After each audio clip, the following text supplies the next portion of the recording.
30, we charge them 75%. We're not getting those brothers already. So let's give them some incentive to come back, but at the same time have them involved with the chapter. But I think those are two areas that we could definitely look at to improve to help grow Phi Beta Sigma, both with our collegiate chapters, as well as our alumni chapters, as well as that demographic of brothers who I'm talking about for the 21 to 30-year-olds. Thank you. Can I get another question from the floor? Brother Justin Luther, Beta Rho Sigma chapter.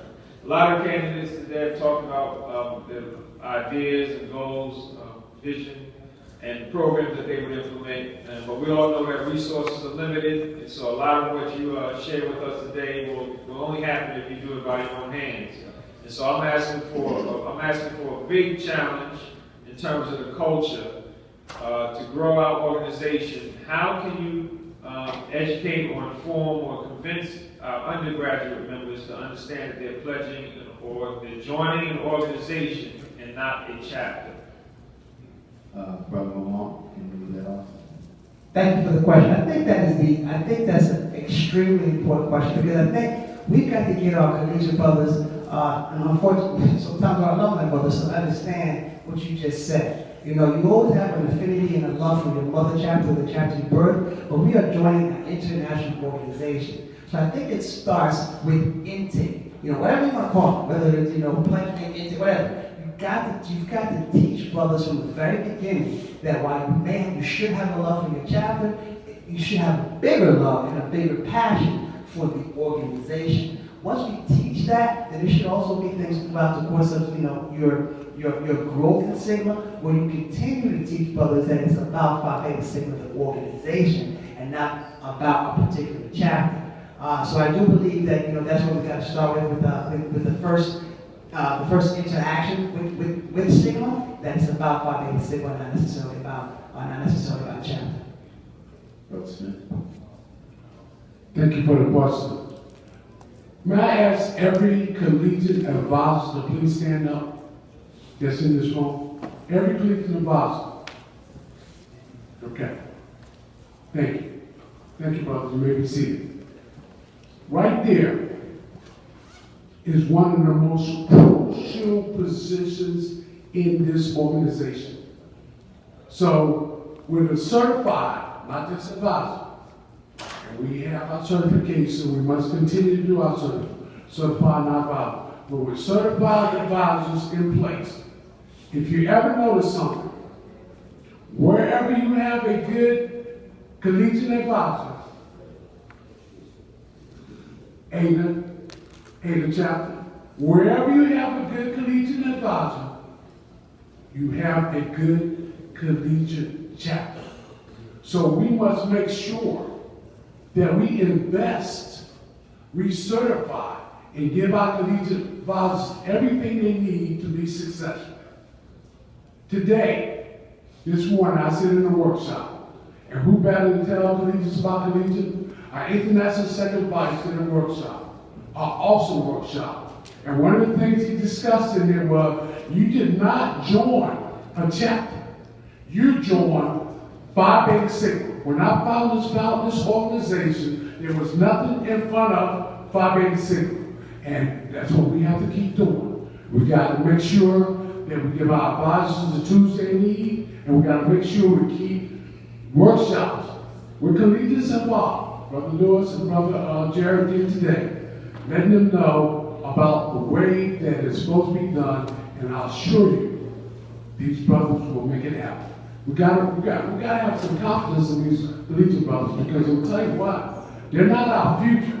These collegiate brothers are our now brothers. Thank you for the question. I will take another question from the floor. Jared from Phi Sigma chapter. What are your thoughts on reclamation and sweat equity? And what I mean by that is, to give some context, if a brother who's been away from the fold for 10 years and he wants to get back active, but the cost of the initial, coming back into the fraternity is an impediment, if he comes to chapter meetings and we record that, if he pays for tickets to all the events, we record that. If he goes to put his work and sweat equity into all of the chapter's events and we record that, could that not have some sort of offset financially for him to come back into the fraternity? So that's the context of sweat equity and reclamation. I just want to know your thoughts on that. Okay, we'll have Brother Smith address that first. Well, I think first and foremost, we have to keep those lines of communication open. Again, as I stated before, a brother is a brother. And we have to be sure that we do not alienate ourselves from brothers. Because there are some brothers that have financial situations that they can't do it. They got a family, they got to eat, and whatever else going on in their life. Or they may have lost a job or whatever. So, to me, to do what we can to bring that brother back. And if that brother gives to that chapter, we may want to give him the same. Brother, if you can sell 30 tickets, we'll help you pay to come back and be a financial part of this organization, because we know that the bottom line is we need brothers to be financial. But I do agree with you.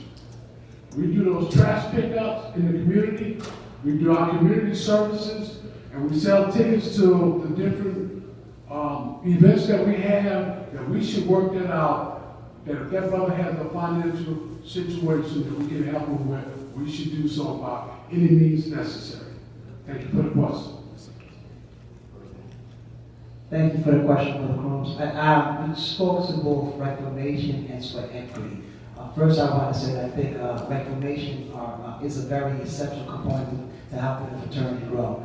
We definitely, I think that we should have reclamation seasons and more than one. Okay, I know there are other organizations that do that, but let's have some reclamation season to focus in on the brothers that we have lost. I do believe that we cannot speak to brothers' individual financial, their financial issues, but what we could do though, when we have reclamation, we should be encouraging brothers to come and stay engaged with the fraternity, with the chapter. The money part can come later, but I think when you get brothers to come back and connect with the chapter and get them engaged, you have them doing community service, I think that's what's going to enable brothers or want brothers to give them the desire to eventually pay their dues. But I think it's important that we do have multiple reclamation seasons, but I think it's equally important. I think it's more important that brothers engage with the fraternity and with the chapter, as opposed to just say, hey, we want you. A lot of us say, hey, I'm not going to cut a check. Let me come to the chapter and see what's going on, help out, and then eventually pay your dues. I'll answer your question. Yes, sir. Thank you. Thank you, Brother Lamothe. So while you still have the mic, can you please give us your closing comments? Closing comments. Okay, brothers of the Southeastern region.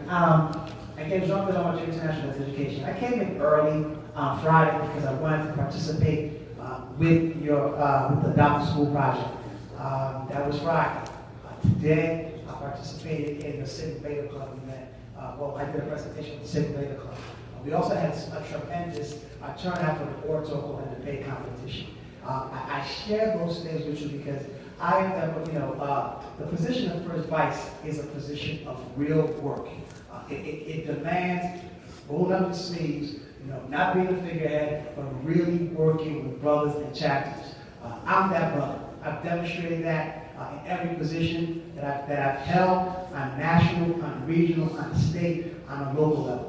I believe that you have to hold yourself accountable first. You've got to hold your team that you're working with accountable. You've got to work in collaboration. And because of those reasons, because of my passion, because of my commitment, because of my visibility in this region in particular, working with the other Southeastern region, I hope to garner your support and your vote of confidence to be your next international first vice president. Brother Jean-Louis Lamothe, looking for the support of the Southeastern region. Thank you, brothers.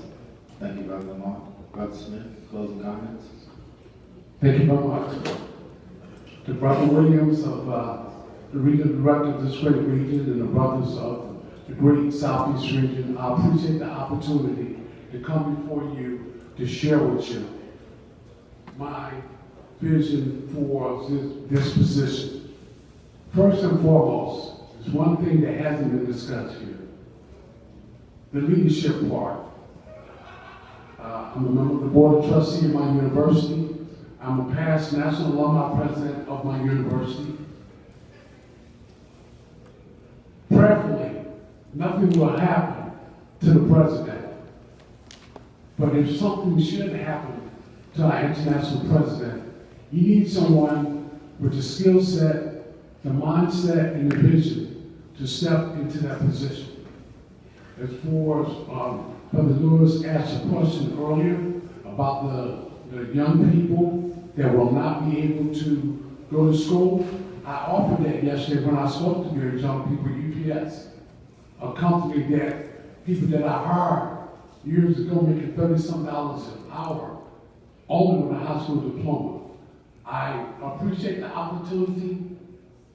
I hope that we have given you a clear vision for your international first vice president, Brother Ray Smith, and I humbly ask for your support. Thank you, brothers. Let's hear these brothers around the world.